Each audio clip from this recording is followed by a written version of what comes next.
All right, guys, we're live here on another episode of The Exclusive. I am Nick, joined alongside Mr. Tim Keeler himself. Tim, how are you, my man? I'm good, man. How you doing, Nick? I'm well, thank you. It's great to have you. I got so much stuff I want to cover. Of course, we're going to start with, you being 14 years old. You're breaking into the business. You got the whole world in front of you. You're thinking nothing but professional wrestling, all the way up to the 2019 Canadian WWE tryout. We're going to talk about that. It's always fun. I want to talk a bit about this and what it means to you. The mask very important to you. Something you cherish, obviously, because you've been a mask wrestler for as long as I've known you. Yes. First and foremost, let's get right down to it, Tim. It's probably been close to 5 years since the last time we spoke. It has been. And it's certainly been a long time since the last time we were together. I can't even remember the last time we were together. So, what's going on? How you been? I'm doing good, Nick. It's definitely been a long time. What can I say, man? It's been a busy lifetime for me. Besides wrestling, I do the construction side of work. So, as you can imagine, with this crazy COVID pandemic going on right now, it obviously slowed down a lot of processes. Uh, the world's taken a bigger change since the last time we saw. The world has taken a bigger change, absolutely. I mean, you got everything from, the COVID-19 all the way to the racism. I mean, the Black Lives Matter, they're rioting. If you see that going on in the United States, it's scary, but I understand it. I support it 100%, especially against the police brutality that's going on. I've been paying attention a lot to the world, more so since January. January I went through a diagnosis of depression and anxiety, and I was diagnosed and put on some antidepressants because I wanted to try to do better for myself and learn who I am, and actually figure out that the way I was living wasn't the right living style and wasn't supposed to be human. I would wake up and just go to work, and I didn't have time for any life. Well, now that I'm 27, I mean, I sit back and I look at it all and I say, wow, what a lifetime I've lived, especially at the age of 14, being on the road, doing Atlantic Grand Prix all the way to, you said it yourself, the World Wrestling Entertainment. We're going to talk about that, but first and foremost, I need you to do me the biggest favor. Yes. Right behind you. Look behind you. Could you put that down for me? Certainly. I'm going to take the blame on that one, guys. I want to talk to you about Grand Prix. Because let's be honest, you're 14 years old. Yes. Okay, you're just a kid, and I think that's a very fair assessment. You're a kid. I am. And you're getting a chance to get in that ring with what are Hall of Famers in their own right, legends, if you will, and your kid. I can't even begin to fathom what that must have been like for you. Well, what are you thinking when you walk into a locker room with a bunch of men and you're just breaking in? Well, I'm thinking to myself, either one of two things. They're going to like me or they're not going to like me. I want them to like me. So I was trying to figure out the way, how can I get them to like me, but I don't want to kiss the rear end kind of thing. Sure. I'm not a rear end kisser. I don't believe in that, sucking up you in your feet. Absolutely. So I just kept my mouth closed, my ears open, my eyes open, and I just did what was told of me at all times. When I first got to the locker room, it was actually funny. I went along with Adam Kraft, and he had said to me, it's going to be a different atmosphere than what you're used to in the independent scene. When you go there, there's two locker rooms. You have your faces and you have your heels. You won't see me, I won't see you, but I'll see you out there. And then that's the indicator of you got to learn to call on the fly. And if you can't call on the fly, you will never make it in this business. We're going to talk about that. Absolutely. We're going to talk about your relationship with Adam Kraft because I know what he means to you. Oh, he's my big brother, man. If I know him. You're wearing the shirt right now that even supports the Muscle Beast. It's a big thing. And, of course, I've reached out to Adam to have him on this show, and I still plan to do up something for him to advertise for him because I think that what he is offering is an amazing thing. Look at the transition he went through. Yeah, he wants to help you somewhat look like that. And I mean, that's a pretty good deal if you ask me. But we're gonna talk about all that. But right out of the shoe, um, what the hell were you doing in the locker room at 14 years old? I mean, you're calling it on the fly, but at that point, do you know what on the fly is? Like, are Well, you into that yet? when we started training, it's weird. When we started training, and I started training with Adam Kraft, he was originally one that took me under his wing and started training me. Um, he had said to me, if you go in there and you have everything scripted, it's never going to work out because they'll always look the movie theater type. He said, but when something goes wrong, what do? You either panic or you can learn to call on the fly. Well, our training sessions were always call on the fly. There was never anything planned. You just went in there, tie up, and you just call on the fly. But I'm thinking 14 years old, called on the fly. I'm thinking you're not going to know what a vertical, up top, over the bottom, hook me up and drop me down. I'm thinking you're not going to get that. Like, am I wrong in thinking that, or are you maybe a little more educated than I'm I led to could believe see right I could see why you would think that, but at the age of 2 years old, I started watching and studying professional wrestling. I mean, obviously, I was a fan at the age of 2 to all the way to I was 8, but by the age of 10, I said, this is exactly what I'm going to do. I now? didn't How care. old are you at 10? At 10 years old, Yeah, how old are you sorry, what year is it when you're 10 years old? I was born in '93, So so 2003. So yeah, you're that's great. coming in right about evolution. Yeah, What do they call it? They called it the aggressive the aggression era. attitude aggression. Yeah, Yeah, is that right? yeah, No, I'm saying that wrong. the aggression era. I Yeah, think the aggression era. So you're coming in there. You're talking Triple H is on top. We're talking Shawn Michaels is back. At this point, you probably don't even really realize he was actually severely hurt. Like yeah. he had actually broke his back. Mhm. Undertaker's still moving As full time, American, which hey, hashtag tribute the Undertaker, rest in peace, best legacy, 100%. yeah, all the way, hands down. And this Tuesday night, Q and I'll touch on that. But you know what I mean, though, like what a year! John Cena's already kicked off, Yes. so you're really Now I'm coming hungry. in. Now I'm hungry. I'm Yeah, really you're hungry. feeling it. You know now, hey, I can do this. And then Rey Mysterio wins the Rumble. And Rey Mysterio, that's right.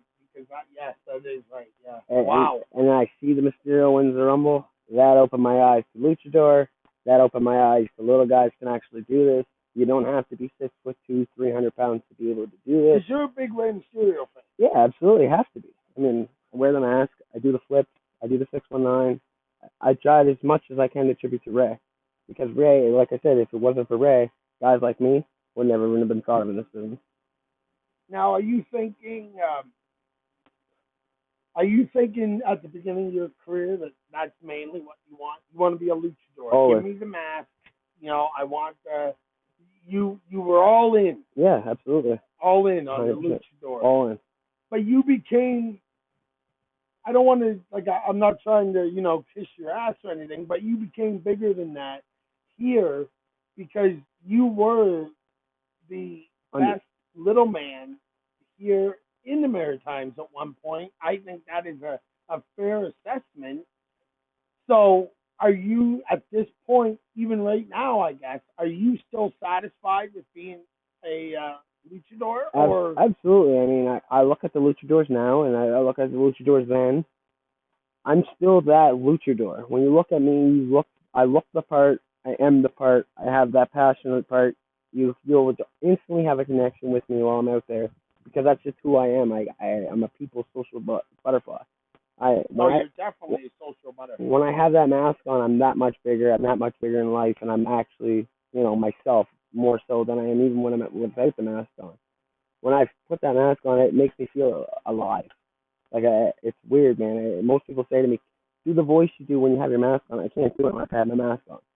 It's just I'm somebody else in that era. And right now, like I look at all the luchadors, El Fuego, Dragon, Nemesis, um, just like Nemesis and Fuego comes to mind because I know those are the two guys right now that wear the mask besides myself. And I look at Fuego. Yes, he's done a huge transition. He's went from being the guy in the locker room that everybody says he's never going to do anything. You know, he's never gonna. He's too small. He's this, that. He's weak, whatever. But he was never weak because he was always there. He was always setting up. He was always taking down. He was always showing heart and passion. And exactly what a luchador does.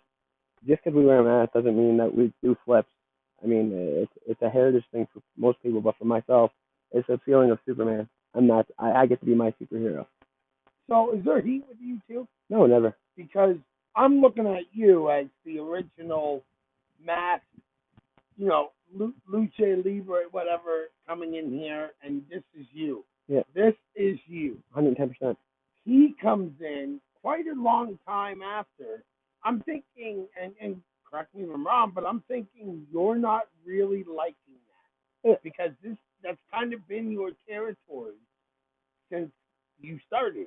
So where are you at in that perspective? It's not that I didn't like it. I didn't like how we went about it.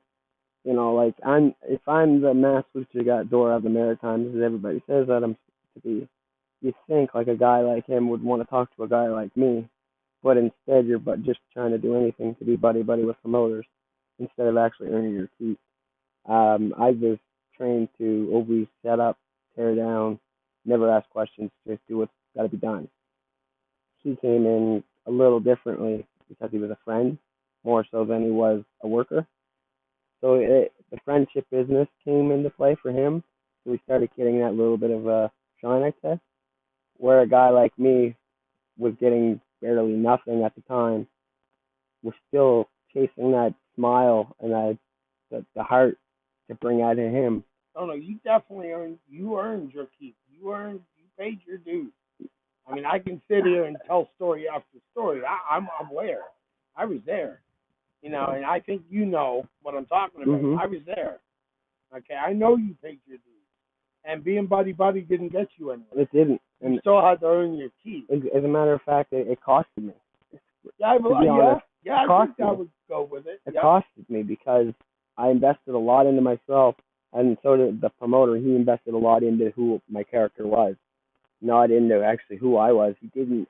To me, it was like, okay, he was my friend because he was like giving me these ideas of let's bring in masks and sell masks for you, and let's bring in these pictures and sell pictures. At one point, I wanted to bring my own pictures in, and I was told I couldn't because he had our pictures out on his table. Well, how do I make money? I understand it's not about money, but yes, it has to be too because at the end of the day, you can't eat if you don't have any dollars. You can't buy groceries. You can't pay your rent. You can't pay your hydro. You can't even have a cell phone, so somebody can call you so you can have a job without money. So at the end of the day, it isn't about the money, but you have to make something while you're doing it. I'll take a page out of the two-time Hall of Famer Hulk Hogan's book when he said, if you're in this business, you're in it for two reasons. One, because you love it. Two, because you want to make the paper. Mm-hmm. I mean, no matter what, we all say, we love this so much, we do it for free. Mm-hmm. Yeah, but that's not the point. Exactly. The point is to make paper. Absolutely. And if you ain't making paper, you just said it. You're not paying your rent. You're not paying your heat. You're not paying your lights. You're not. No, exactly. I mean, either that or you got a second job. So it came to that point where, I was like, what do? I'm not making money. Maybe I'll change up gimmicks. So I went to an alter persona to try to make money out of that. I was always really good at it. But the thing is it's 2020 now. I don't believe that. I think the generations changed. And equality's changed a lot. So that wouldn't be right for me to do that type of character.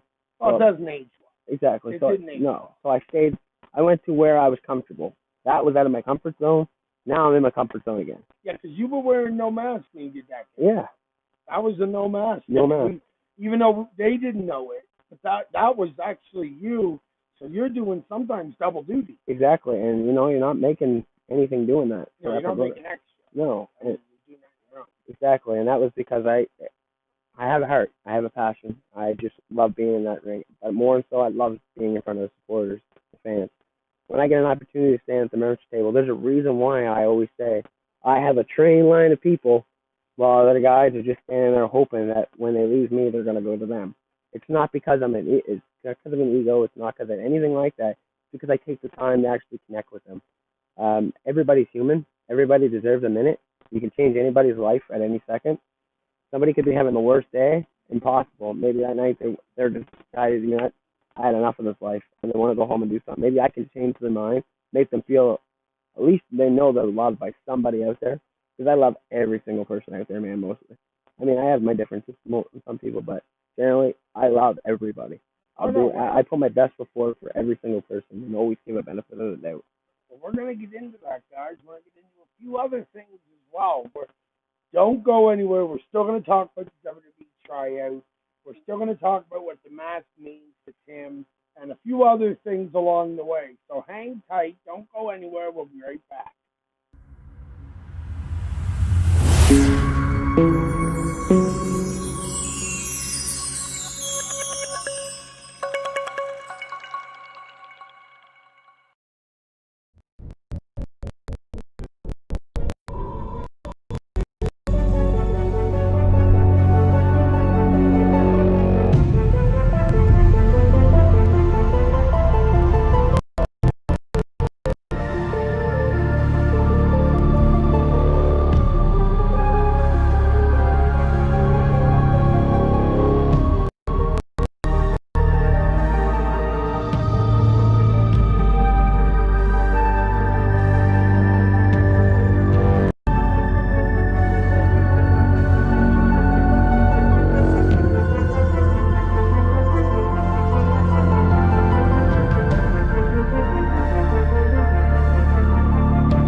All right, guys, we're back here.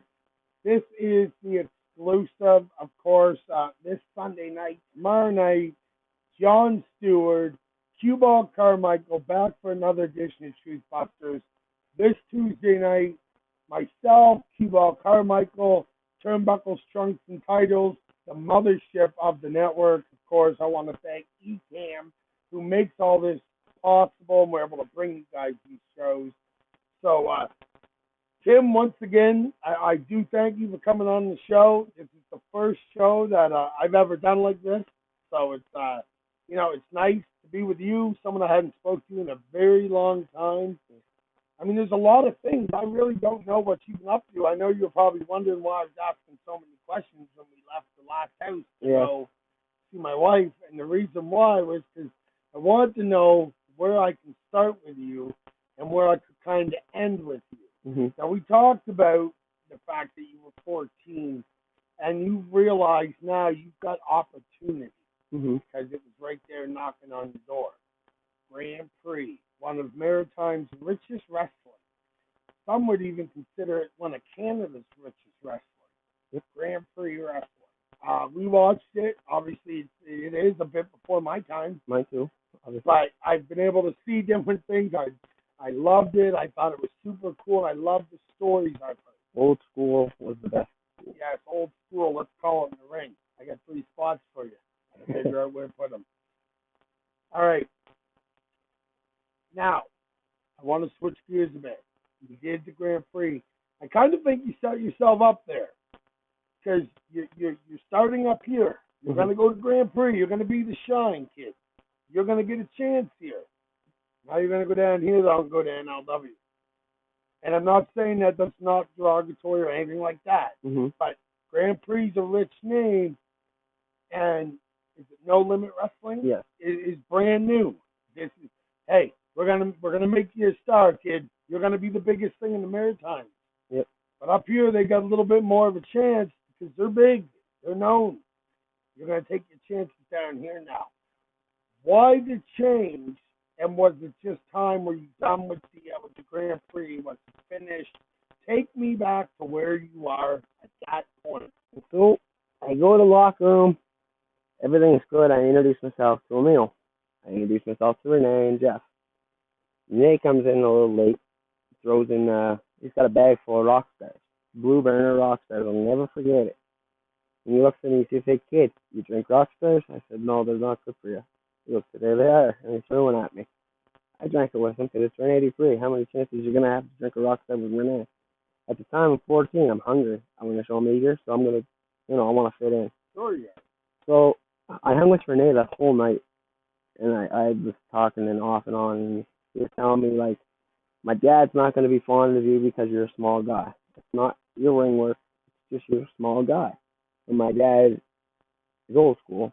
He likes big jacked up guys. Fair enough. And I understood that. That was the mentality. So Renee looked at me and he said, "This is your chance to go out there and just show my dad you will work.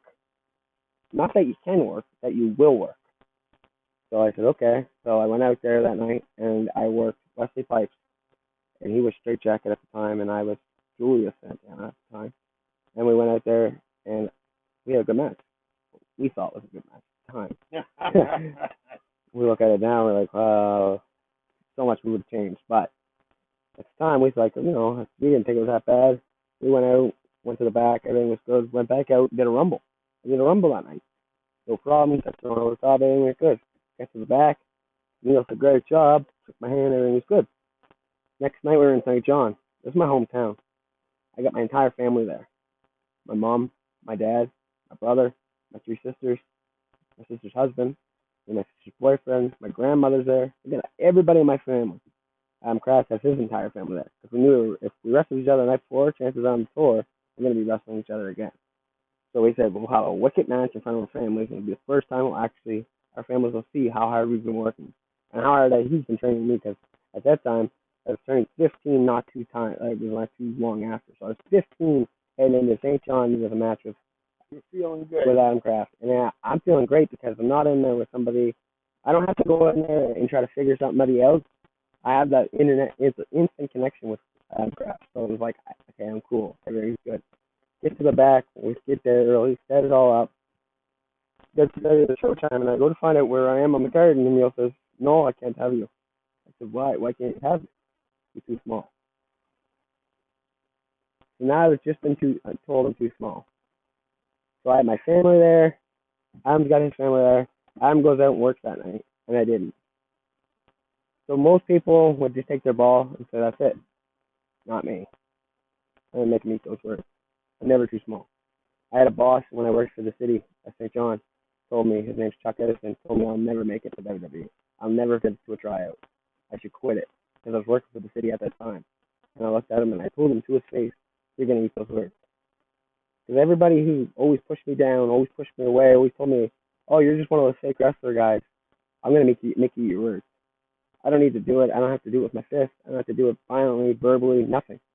I'm going to show you because I'm a hard worker. My work will show itself. And that's exactly why I felt at the time.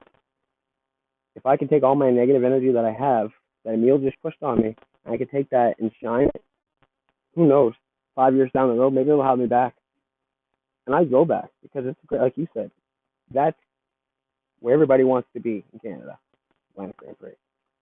So, you believe, like looking back now, is he telling me that because he's negative, or do you think he's telling me that because he wants to light a fire under your ass? He's got a little faith in you, kid. You're gonna go somewhere. What do you think? I think he said it at the time because I was a smaller guy.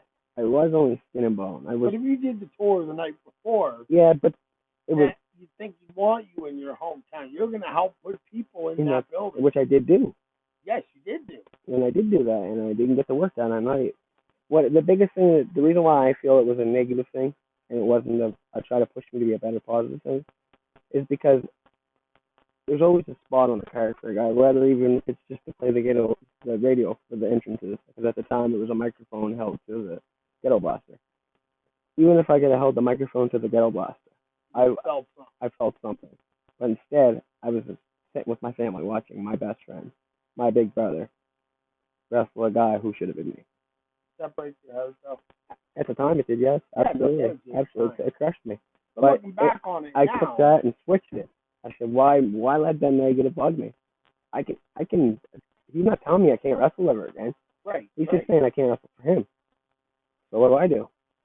I go where I can wrestle, like any normal human being would have done. I would go where the work's at. So how do you find NLW? Amazing. I had a blast. And like, I mean, I know who ran it, Mm-hmm. but do you want to say who ran it? Go for it. Well, I was Yeah, always under the impression it's Malcolm Wallace and Adam Oh, Kraft. yes, it was. Malcolm Wallace being one of my best friends and someone that I did rope to rope with, Mm-hmm. and someone who is still, well, I believe he's still pretty active in the He wrestling is. business. And he's with NWE right Yeah. now, and he's doing really well. He is. Malcolm's somebody who has a brain for this business. Oh yeah. He studies, and I love talking wrestling with Malcolm because he makes my brain think. Yeah, he puts you to work. That's right. You know, Malcolm and I, we had great chemistry. We did a lot in the ring, but we also we obviously we did 10 years of rope to rope. Yeah. So I mean, I do know him too. So you're going in there, you're having fun. At what point do you realize? Because eventually, not too long after, you're going to show up on XWA. Yes. Okay, and we all know about that. And I don't even want to get into it because of other reasons. Absolutely. I don't want to give it time. I'm sure you agree. I agree 110%. So you're going to show up there, but really quick. I mean, one guy you had great chemistry with that I'm going to talk about for a minute, if you don't mind, is Dick Durnan. Absolutely. You have got. I can remember Dick telling me one time. Jeff Durnan said to me, he said, "You've got to watch this match.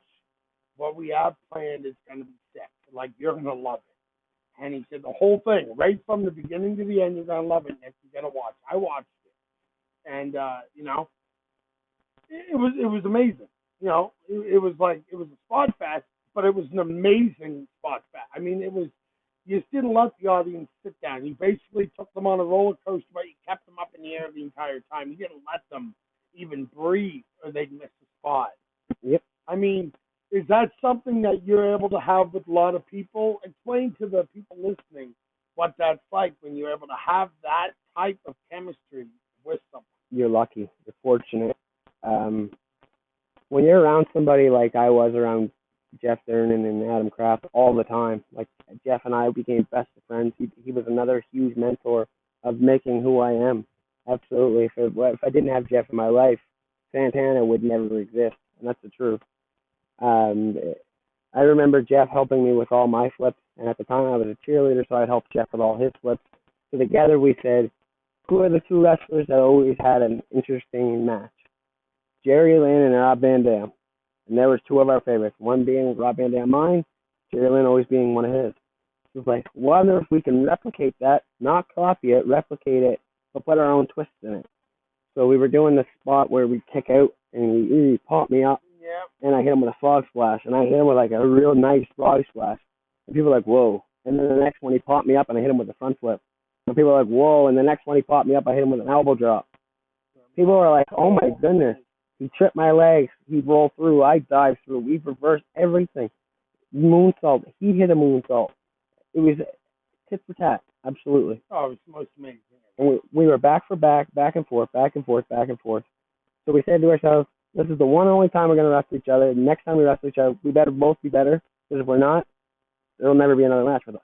Because we both want to be good for each other. Well, the last thing you want is to give the star guy a 5-star and then only able to give him a 2 and a 3 the next time. Absolutely. So we waited a while. Jeff took me under his wing, him along Adam. They guided me to Wayne. Wayne guided me. Then now I'm under Body Slammer. I'm a Body Slammer student with Body Slammers Canada. Wayne's my head. He's my head trainer. He's my head coach. But if it wasn't for Adam and Jeff, they wouldn't have led me to Wayne. I truthfully don't believe I would have known anything because I stepped off on a bad foot with Wayne. Actually, Wayne said to me, and I'll never forget it, I was wrestling for NLW at the time at the 3 Mile in St. John, and Wayne was down watching our show because at the time he was running Body Slammers in St. John. And he said to me, it's impressive that you can flip, but what happens when a 300-pounder can get in there and do a flip too? Then what are you going to do? So then now that gets the gears rolling. And at first, I'm only 15. So I take it as a negative thing. At first I couldn't take criticism. And that's the biggest downfall of what led me to pulling out of shows, and I didn't have the cleanest record ever. I won't lie. I backed out of a lot of shows. I pulled out of a show with Teddy Hart because I had a better opportunity, more money. No, we're gonna get to all that. Absolutely. So but on a sidebar, really quick. Yeah. You're 15 years old? Yeah. I mean, you should clean. You know what I mean? You're 15. I was definitely. You know everything. Yeah. No one's gonna tell you. No, absolutely. I was invincible. Go ahead. I just want. That was the problem. I was so hard-headed, egotistical because at 15, I had already been a year in at this point. I know everything. No one's gonna teach you nothing. Totally wrong answer. 110%. I'll tell you right to your face. That was the biggest mistake of my life. And to this day, I still say I wish I would have been different, but I'm not. I'm glad it landed the way it did because I wouldn't have learned. I wouldn't have actually been drilled with criticism and been able to the main event, right? The main event we're going to talk about, toward the end. Yeah. But I mean, you're right. You wouldn't. No. You got a shirt here that says something. You know what I mean? I got the armband. Yeah, exactly. So it may say a number to them, but that's the number in thousands and hundreds of thousands of people that have applied. That's right. That's right. We're going to get to all that too. Mm-hmm. Let's talk a bit about. You said it. I wasn't even going to bring it up, but you said it. You're in, you're out. You're in, you're out. Yeah. I'll be there. I might be late, but I'll be there. But I'm not going. Yeah. What you kind of said that's where that stems from. Mm-hmm. Like the Wayne Kardman stuff, and how much Wayne means to you now. I can't express that enough to you guys. Wayne means the world to him. Absolutely. And he's made that very clear to me. But why so much dropping in, dropping out? Like what's going through Tim Keleher's head? Well, there's always an excuse for me. I always had an excuse, and that's the biggest thing in wrestling. You shouldn't have excuses. You got to show up. People are paying their hard-earned money to see you, and if you don't get to see you that night, they're going to be disappointed. Agreed. So I didn't want to say I didn't think of myself as somebody important on the card, but I really didn't. I didn't think I was somebody that everybody actually cared about. I felt like I was just another little guy on the roster. Throw him in like second or third, and because that's how I was made to feel. So I was meant to feel when I left XWA, I didn't feel important. And when I started no-showing on other shows like Devin Chittick, I didn't show because I worked for asbestos. Besides that, I was doing asbestos job, and I get an opportunity to go work my legitimate job, and he was going to double my wage of whatever wrestling was offering me. So why wouldn't I take that? Because I need that money to pay my rent, and B, I needed groceries. So I even messaged Chittick a week in advance and let him know that I wasn't coming. It wasn't nothing personal. You get an opportunity to wrestle Teddy Hart, you get a damn well take it. It wasn't anything to do disrespectful to Teddy. And then they turned around and they made that into a big shoot, and then they went on the air live and buried me, or tried to bury my name because of that. Yeah, but people will do that, right? Absolutely, and you know what? I didn't look at it as a negative. I look at it as they got even. But what was really to get even for them? You know what I mean? In his mind, I know showed one of his biggest shows. What company? That was for VCW. That's 3 championship wrestling. They still around? No. Enough said. Yeah. Just saying. Yeah. Exactly. So at the time, I could have took it as a bad, but I took it as the good. I learned from it. That was actually the very last show I promised myself. If I can't make a show, I'm just going to say in advance, I have to work. If I can make it, I'll make it. But if I can't, I'll let you know a week in advance. And I can see where that's hard on a promoter. Yeah. Because maybe they want to push you. You know what I mean? Absolutely. Maybe they want to give you the shine. They feel something. Well, they seen me and Dick there in a match, and they said, imagine you and Teddy Hart. I think you and Teddy could sort it'd be a 3-way. It'd be like wrestling Dick again. Because have you ever wrestled him? No. You've never wrestled Teddy? No, and that was my opportunity, and I no-showed it because I had another opportunity with a legitimate job. No, I don't want. Number one, at this point, you haven't had a WWE tryout. Yep. At this point, you haven't made thousands of dollars working the indies. Exactly. And you've got a legit job. Hey, you can judge me all you want, guys. You can write me at nicktripleteradio.com. I don't care. But at that point, I'm taking my legit job. Absolutely. Now let's clear that up. What was Buddy's name? That crapped all over you? Devin Chittick. Well, if he wants to pay you, whatever your work was paying you times 10, and maybe throw a pension in there, Yeah, I can see why you're showing up to that show over the legit job. exactly. But at the end of the day, you got a family to take care of. And exactly. And So, that's like I said, like he wasn't looking at it as the legitimate human being I am. He was looking at it as excuses. So up to that point, yeah, you know what? I did pull out of some shows with IHW. I did pull out of some shows for UCW, or I did pull out of a show for XWA. But at those times, there was a lot of negative airs between locker rooms. you're a kid too, though. Yeah, I know, but you have IHW over here, you have UCW over here, and you have XWA down here, and you have guys just wanting to go crisscross.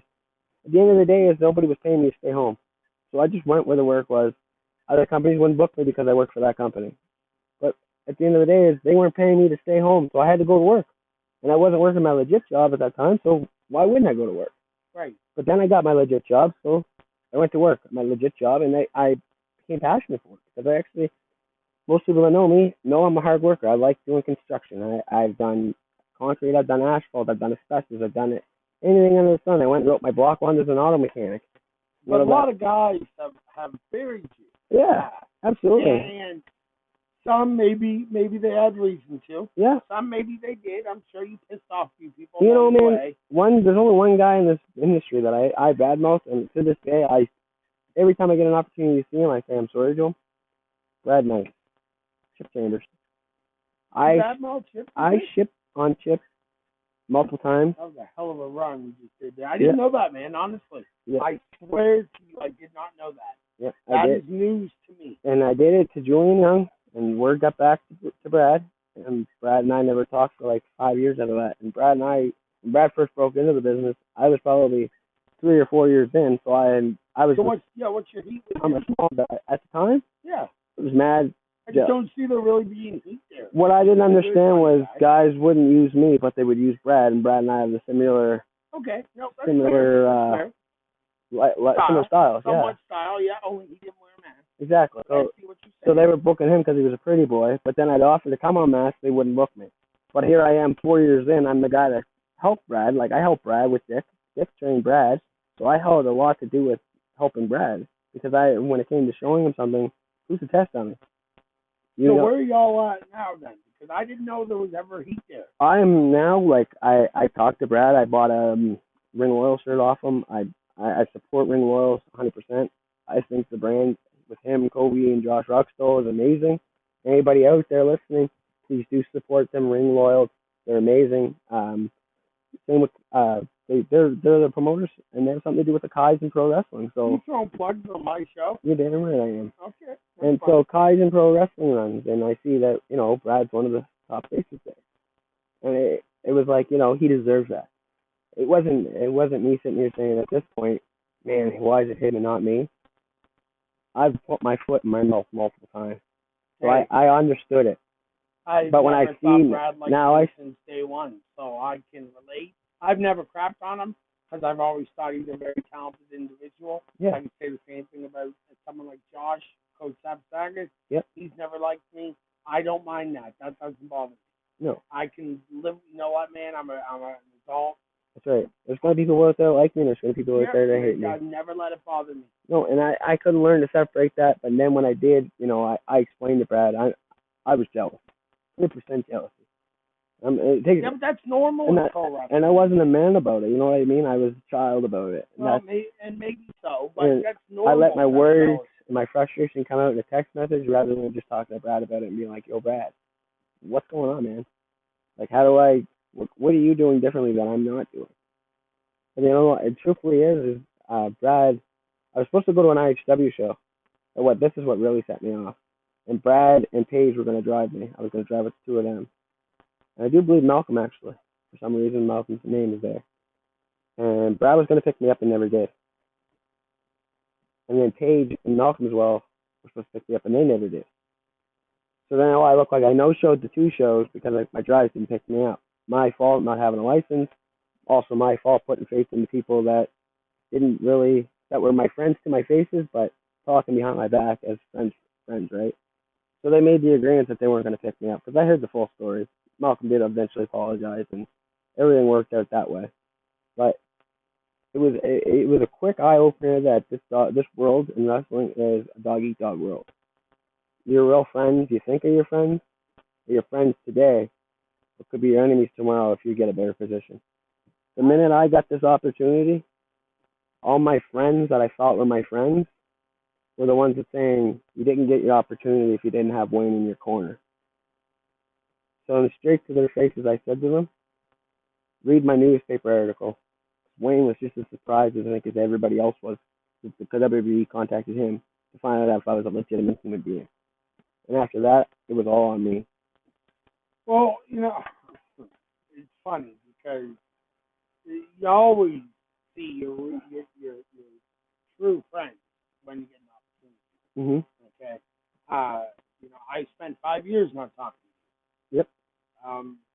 No, I shouldn't say I didn't spend 5 years not talking to you because we did speak Yeah. periodically on Facebook.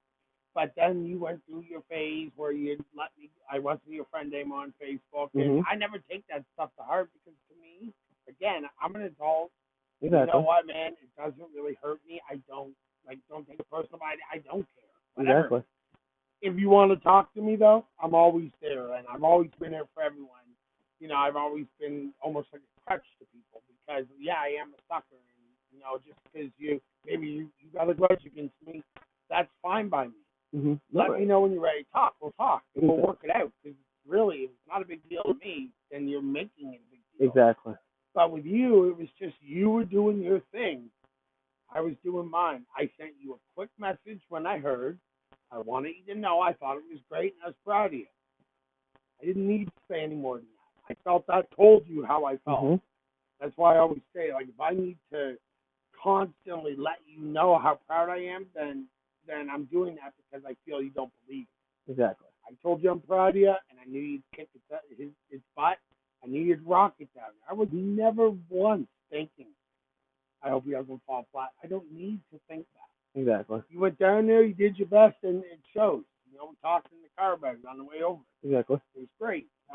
We don't even, if this camera wasn't running, we'd still be sitting here probably talking about all the same stuff we're doing right now. Exactly. Because we talk, everything we're saying back and forth now is not something we would hide with the camera on. No, and that's I mean, this is what this is all about.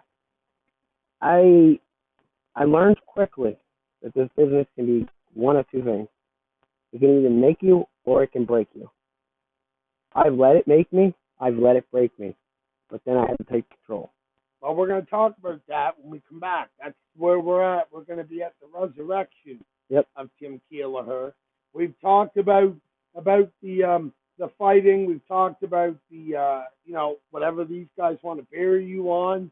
You pretty much set that straight. You don't even care. No. You know what you did was wrong. Yep. You owned it. Mhm. And own up to your mistakes. What more can you can't do no more than that. We're going to talk redemption when we come back and a whole lot more. So, Tim, sit tight. We're going to roll some credits up here. Guys, We'll be right back.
right, guys, we're back here.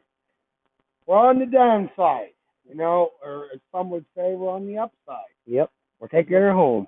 We're taking it home, and there's no better way to take it home than to talk about what this has meant to you and the gifts it's given you in life that has led to this. That's my joy. That's my pride. I take a lot of passion in it. I have to first, before I even say anything, I'd like to actually thank Malcolm's girlfriend, Chelsea. She was the one that took the time and the passion and the care to pretty up my mask and make it purple. It used to be red. It was a nice red. Yeah, and it was. Just saying. And I would like to thank Nick himself because Don't thank me. I actually originally bought it off Nick and then was able to alter it and make it into somebody who I am. Big fat guy like me, I knew I wasn't going to make it as a lucha libre. Hey man, you filled the void when we needed you. Well, it was. You were always there. Oh, thank you. I appreciate it. And I know that you never were given the credit you deserve. Well, so let me give you the credit. Oh, we wouldn't have been able to, honestly, you know yourself, our brotherhood and sisterhood, our family at that time wouldn't have been the same without you. And that's the truth. Nick and I, we go back. We were like, I was young, he was younger, and he took good care of me at times. There were times I didn't have a friend. I know I always had a friend in Nick. So talk about my mask for a minute. My mask, to me, man, that's my pride. That's like I said, when I put that on, I'm me. I'm alive. I feel I'm doing well. So when I get that mask on, I feel the wrestler. I feel the part. I look down at my gear and I make sure all my gear looks the part. And then I go to the gym and I make sure I put myself in the gym to make sure I look the part. So probably I'd say 2018, I got the confidence to go on www.recruitment.com. And I just threw in a resume and an application. I never thought anything of it. 2019, I got contacted in August. I'm going for a WWE tryout. So who's calling you? Okay, so take me back. So I get this email. Where are you at? What is going on? You're saying it's an email. So, where are you when all this is going down? 'Cause I'm imagining you're flipping out. You're losing your mind. Well, I'm in Miramichi. At the time, I was living in Miramichi, and it was I was having a crummy day. I found out some stuff about my brother that I wasn't impressed about. I found out some stuff about family members. It wasn't a good day, to say the least. And then all of a sudden I checked my email and it was in my spam folder. Congratulations, you've been recruited by the WWE.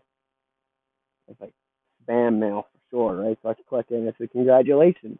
We'd like to invite you to Mississauga, Ontario for a World Wrestling Entertainment tryout. Time, date, place, hotels, everything we'll get that in a later day as time goes on. So I've been waiting around for my confirmation email. It just had to reply yes. I obviously wrote yes right away. Sure you did. A capital YES. If I could have did the yes, I would have done it. Absolutely, but yeah. I absolutely would have going. I didn't care how, when, I was going.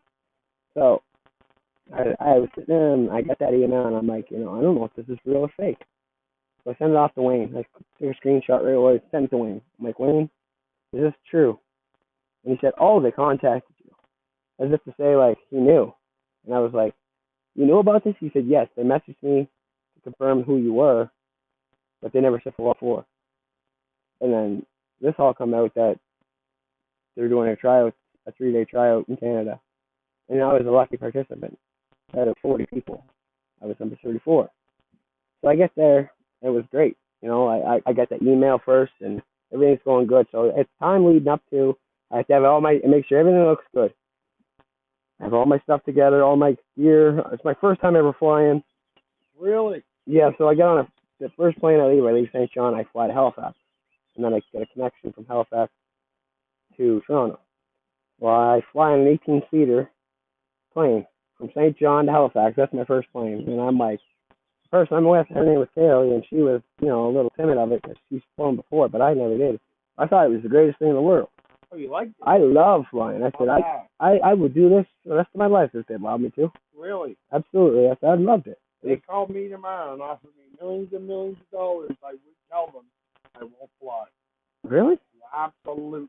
I loved it, man. And then I touched down in Halifax, and I linked up with Maddie Miles because she had the opportunity as well, and she got recruited as well. Was she living here at that point? She was living in Halifax.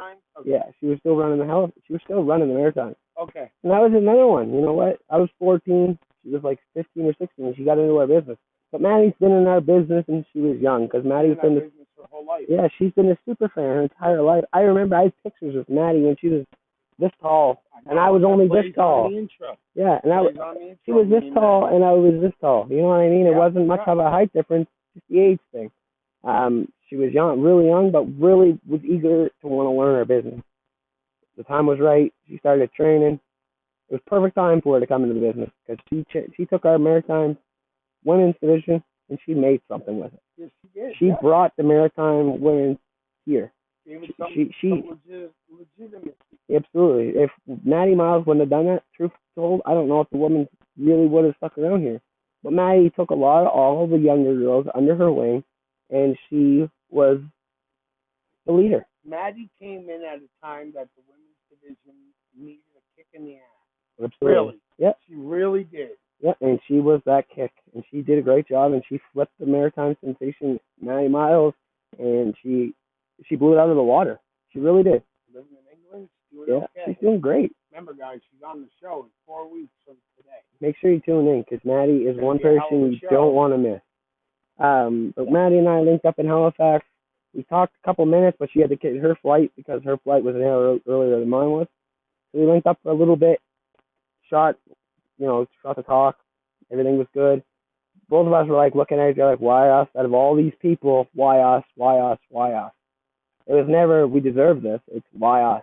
Because we know there's I can name you 12 people right now off the top of my head that deserve a World Wrestling Entertainment trial in my eyes. Well, I'm thinking. But my eyes are different than theirs, obviously. Well, I'm thinking that you're not exactly thrilled when you've already seen guys like Adam Kraft had tryouts, Mark Bowles had tryouts, Dick Durnan had tryouts. Josh Kelly. Thank you. Josh Kelly, right? Yep. Sorry, my apologies, Josh. Josh Kelly. Yep. So I'm thinking you're like, this is finally it. Like, and not only did they contact Body Slammers to get these guys there under Wayne Kreiderman's Wayne Kreiderman, he's not even at this tryout, is he? No. So I mean, you're being contacted directly. Yes. So I can only imagine the stress you're under. Well, it's a lot of pressure. You get there that day. I fly to Halifax. I get there. They put us in a hotel. It's a really nice hotel. It was season 1 of the call or something like that. It's some of the season, but it was a huge hotel, and I didn't even know it was big.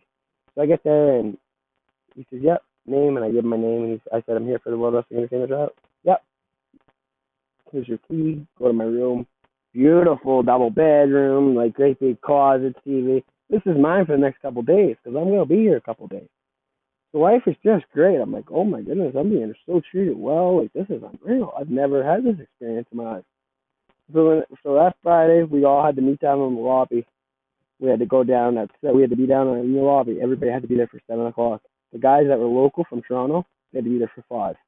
So we go in there for 5 o'clock in the afternoon. So local guys for Toronto, 5, they were Group A. The 7 o'clockers were the outsiders that flew in. We were Group B. Group A goes down, they come back up. They all told us about it. They got their arms, their armbands, because you get your number that day. So they come up and they're saying, you go down there, you gotta give your physical, they're gonna listen to your heart, that whole shebang. They brought us down to an orientation, exclusively WWE orientation. Matt Bloom was there, William Regal.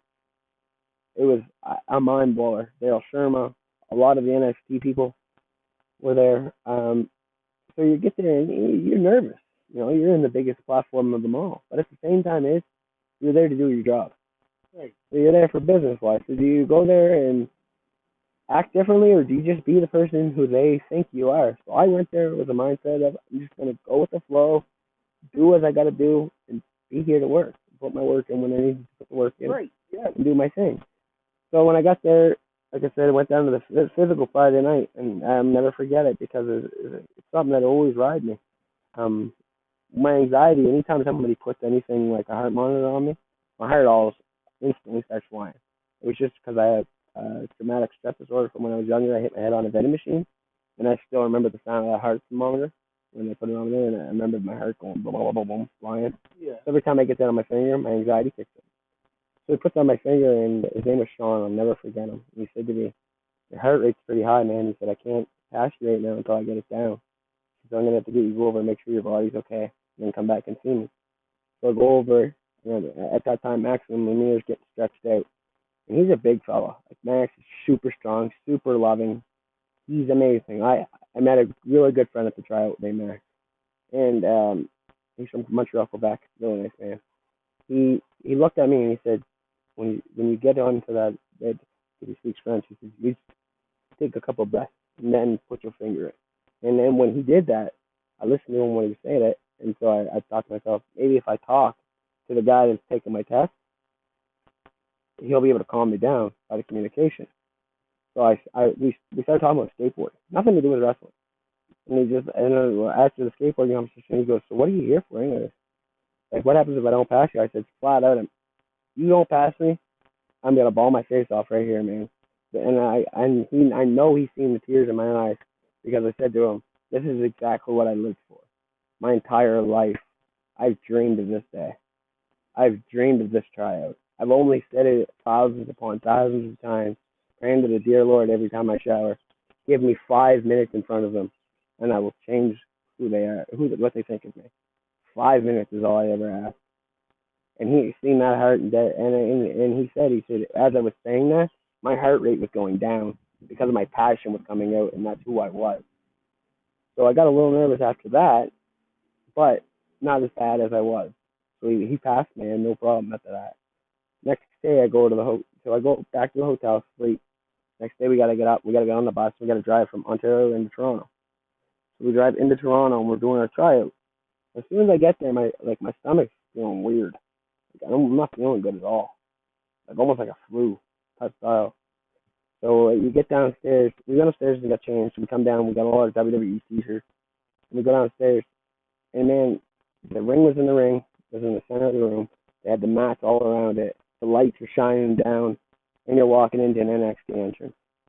So you're like, whoa, you're mind blown. Like this is this is what it looks like. I did it. Anytime, anything in this world, nobody can take this away from me. This is my moment. I've worked for since I was 14 years old. This is your moment. And just enjoy it. Don't go in there and be anything different than who you truly are. Because that's who they want to see. Right. So towards the first of it, we started doing stretches. My stretches were fine. Push-ups, down-ups. We'd say drop, we'd get out. We'd listen. Then we started going through rolls.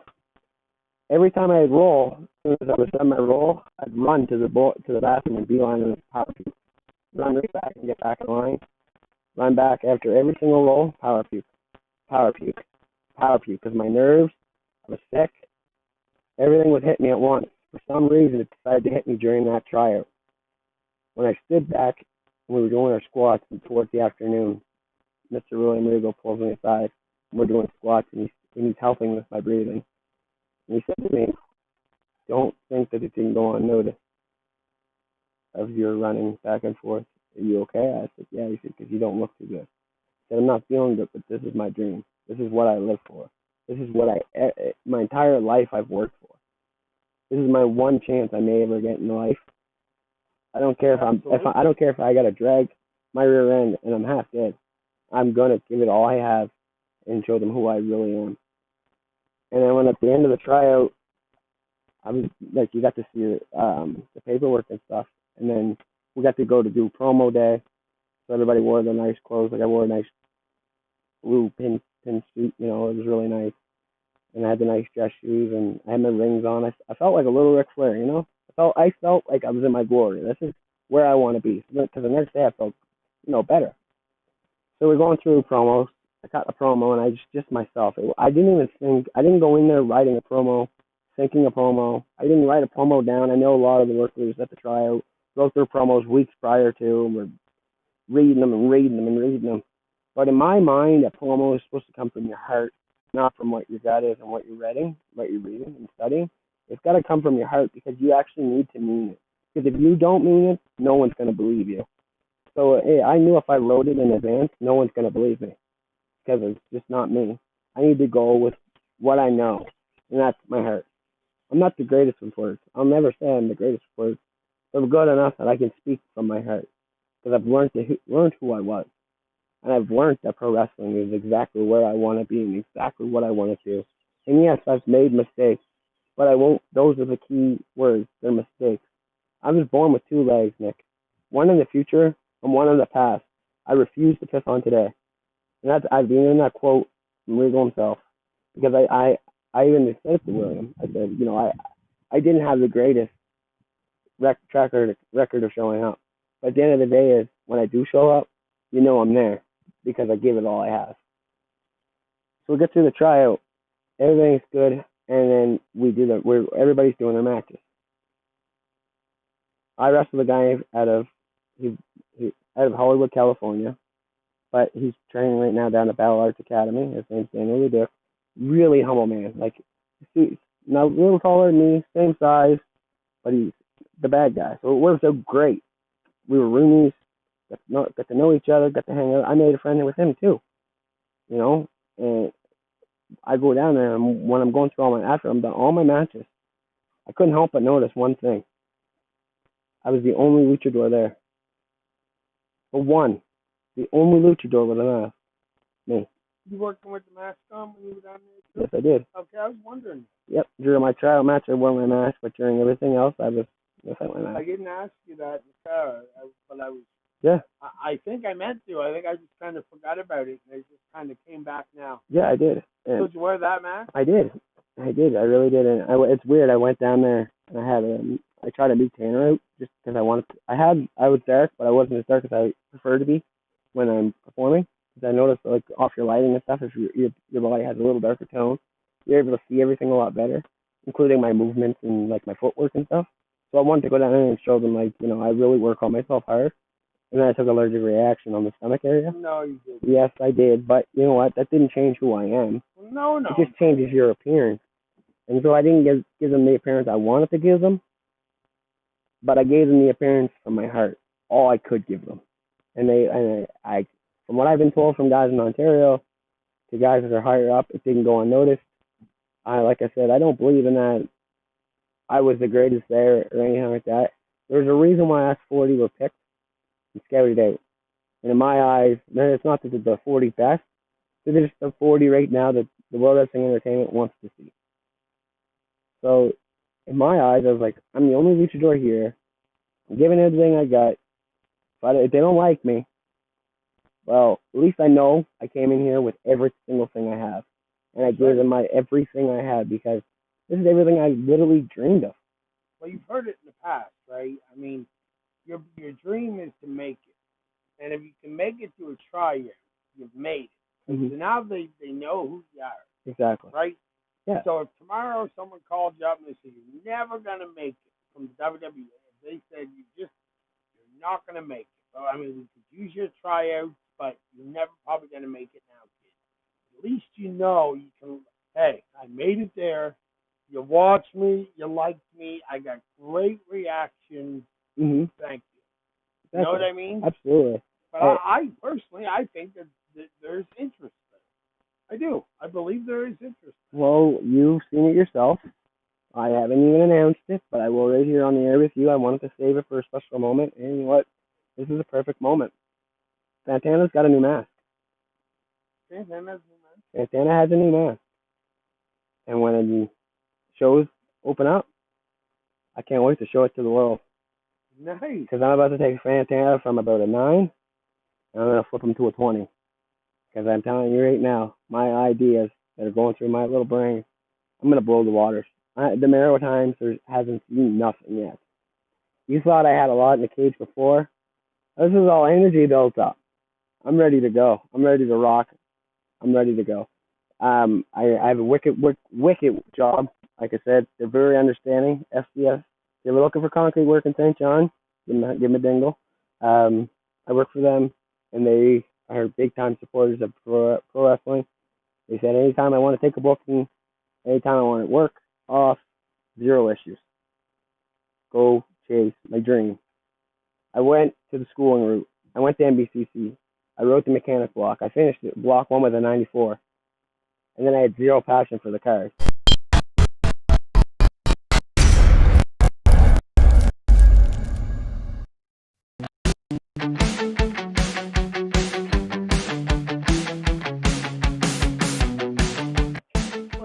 minute, Tim. Yeah, 94. A 94. I'm Block one. totally taking the rap for that one, folks. I don't even know what in the heck I just did to do that, but that was not meant to happen. Well, So you got 94. I finished a block 194 as an auto mechanic, and I just said to myself, after sitting 3 weeks in a tire bay, I learned more on the tire bay than I did during the whole year at school. I'm not put myself in that classroom again because that's just not me. I don't sit still good. I got to be working. So if I'm not doing construction, at least when I'm wrestling, I'm setting up and taking down. I'm setting up chairs. I'm helping with the staging. I'm helping with the lights. I'm helping with any way I can possible. Here I am now, like I said, started 2007. Here we are, 2020. Yep, look at you. Quite a few years. You're right. So it's like I 13 years. 13 years I've been at this. And every single time I show up to a show, I ask a simple question. What needs to be done? What can I do to set up? What can I help to make the production a little better? And then I started saying to myself, what can I do to make myself better? What can I do to change Fatana so he's not a ripoff of Suzuki, or he's not a ripoff of Ray, or he's not a ripoff of Ultimo Dragon, or he's not a ripoff of Eddie Guerrero? What can I do to make Santana Timmy Keleher? Well, then I started reaching into who I was. What do I like? What do I not like? What am I not going to be like because I don't like that? And then I get to figure out who I was. I'm on a plane going to WWE, and I told myself one thing. If I don't make it, I made it. Because nobody can take this away from me. I wasn't pushed there. I wasn't told to go there. I was recruited to go there. A lot of guys that trained with us went there hoping to get in front of it, hoping to shake hands. They called me in. So that's what changed it for me. There's got to be some reason they want Santana. That's got to be it. I love all elite wrestling too. Don't get me wrong.